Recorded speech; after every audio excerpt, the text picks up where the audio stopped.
ಓಂ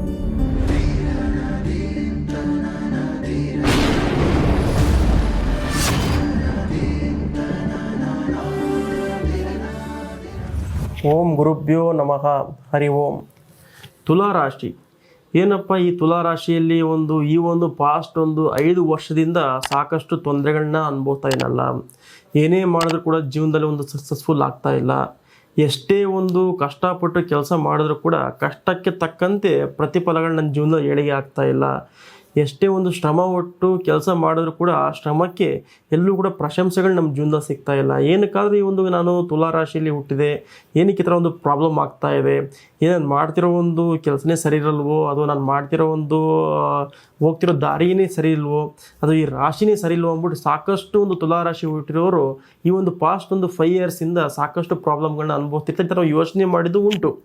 ಇದಕ್ಕೆ ಕಾರಣ ಏನು ಅಂತ ಹೇಳಿದ್ರೆ, ಮತ್ತು ಈ ಕಾರಣಕ್ಕೆ ತಕ್ಕಂತೆ ಸಕ್ಸಸ್ಫುಲ್ ನನ್ನ ಜೀವನದಲ್ಲಿ ಆಗಬೇಕು, ಆದರೂ ನಾವು ತುಲಾರಾಶಿಯಲ್ಲಿ ಹುಟ್ಟು ಕೂಡ ಚೆನ್ನಾಗಿ ಜೀವನ ಬಾಳಬೇಕು ಅನ್ನೋರು ಈ ಸಿಂಪಲ್ ತಂತ್ರವನ್ನು ಮನೆಯಲ್ಲೇ ಮಾಡಬೇಕಾಗುತ್ತೆ. ಏನಪ್ಪ ಆ ತಂತ್ರ ಅಂತ ಹೇಳಿದ್ರೆ, ಮೊದಲಿಗೆ ಹೇಳಬೇಕಂತ ಹೇಳಿದ್ರೆ ತುಲಾರಾಶಿಯ ಸ್ವಭಾವದ ಬಗ್ಗೆ ಹೇಳೋದಾದರೆ ತುಂಬ ಸ್ನೇಹ ಜೀವಿಗಳಾಗಿರ್ತಾರೆ. ಅಂದರೆ ಎಲ್ಲರೂ ಬೇಕು ಇವರಿಗೆ. ಒಬ್ಬರು ಸ್ನೇಹ ಮಾಡಬೇಕಂತ ಹೇಳಿದ್ರೆ ಅವರು ಒಳ್ಳೆಯವರು ಕೆಟ್ಟವರು ಅಂತ ಹೇಳ್ಬಿಟ್ಟು ಇವರು ಸ್ನೇಹ ಮಾಡೋದಿಲ್ಲ. ಎಲ್ಲರೂ ನಮಗೆ ಬೇಕು.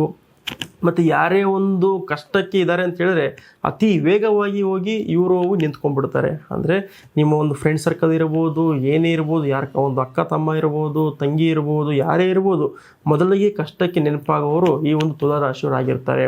ನೀವು ಬೇಕಾದ್ರೆ ನೋಡ್ಬೋದು, ಯಾವುದೇ ಫ್ರೆಂಡ್ಸ್ ಗ್ರೂಪ್ನಲ್ಲಿ ತುಲಾರಾಶಿ ಇರೋರು ಸಾಕಷ್ಟು ಸ್ನೇಹ ಜೀವಿಗಳಾಗಿರ್ತಾರೆ.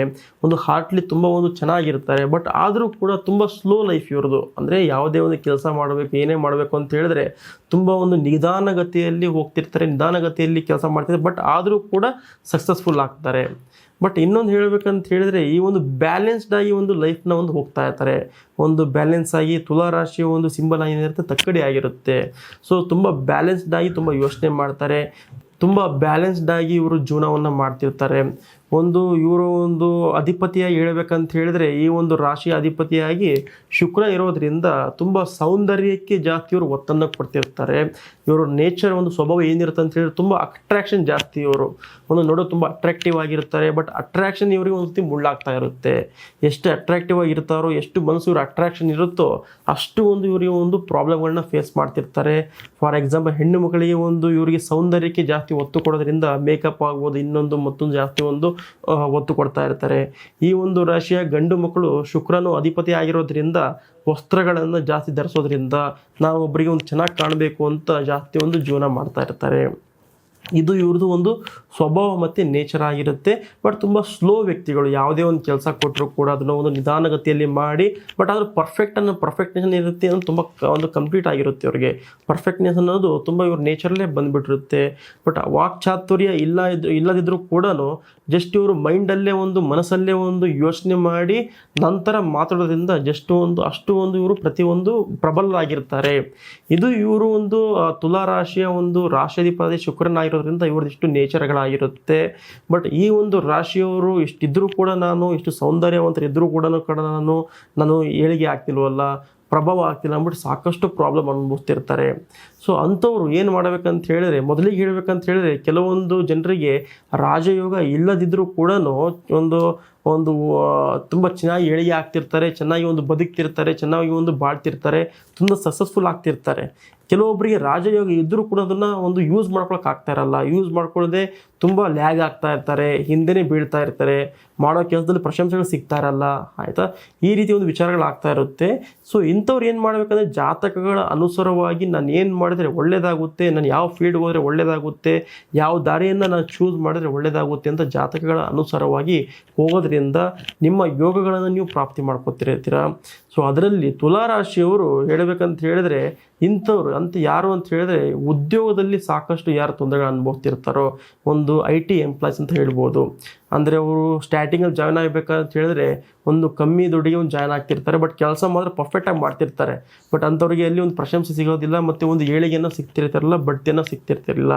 ಅಂಥವ್ರು ಈ ತಂತ್ರಗಳನ್ನು ಮಾಡಿ ಪ್ರತ್ಯೇಕವಾಗಿ ಹೇಳಬೇಕಂತ ಹೇಳಿದ್ರೆ ಪ್ರೀತಿ ಪ್ರೇಮದಲ್ಲಿ ಯಾರೇ ತೊಂದರೆಗಳನ್ನ ಅನುಭವಿಸ್ತಿರ್ತಾರೆ ಎಲ್ಲ ಕರೆಕ್ಟಾಗಿರುತ್ತೆ. ಎಲ್ಲ ತೊಂದರೆಗಳೆಲ್ಲ ಏನೂ ಇರಲ್ಲ ನಮ್ಮ ಪ್ರೀತಿಯಲ್ಲಿ ತೊಂದರೆಗಳು.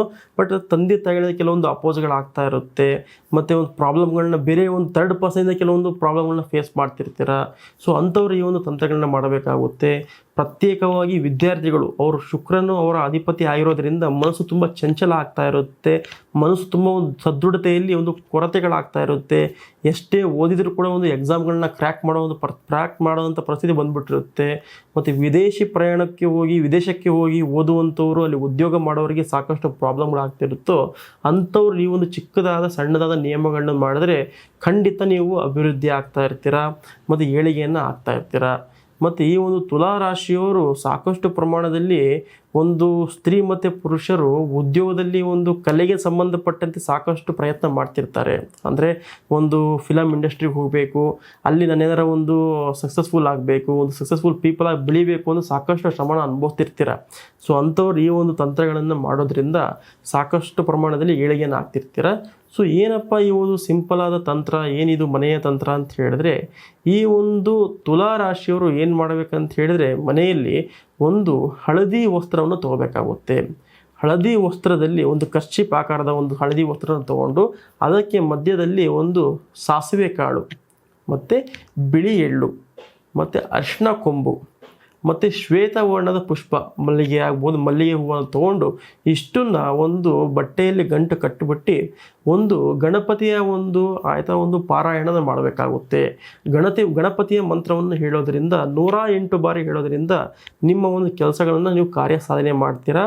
ಆ ಒಂದು ಗಣಪತಿಯ ಮಂತ್ರ ಏನಾಗಿರುತ್ತೆ ಅಂತ ಹೇಳಿದ್ರೆ ಓಂ ಶ್ರೀ ಗಂ ಗಣಪತಿಯೇ ನಮಃ.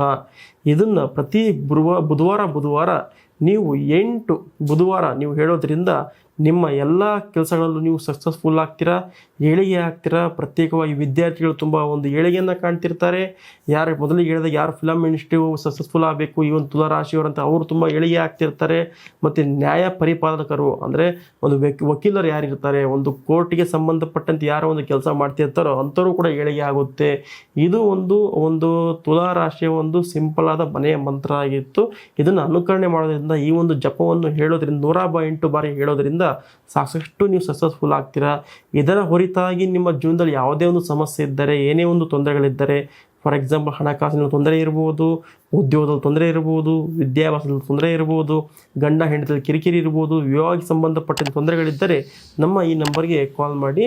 ಇದು ಒಂದು ತುಲಾ ರಾಶಿಯ ಒಂದು ಸಕ್ಸಸ್ಫುಲ್ ಸೀಕ್ರೆಟ್ ಆಗಿತ್ತು, ಸಕ್ಸಸ್ಫುಲ್ ಸೀಕ್ರೆಟ್ನ ತಂತ್ರವಾಗಿತ್ತು. ಹರಿ ಓಂ.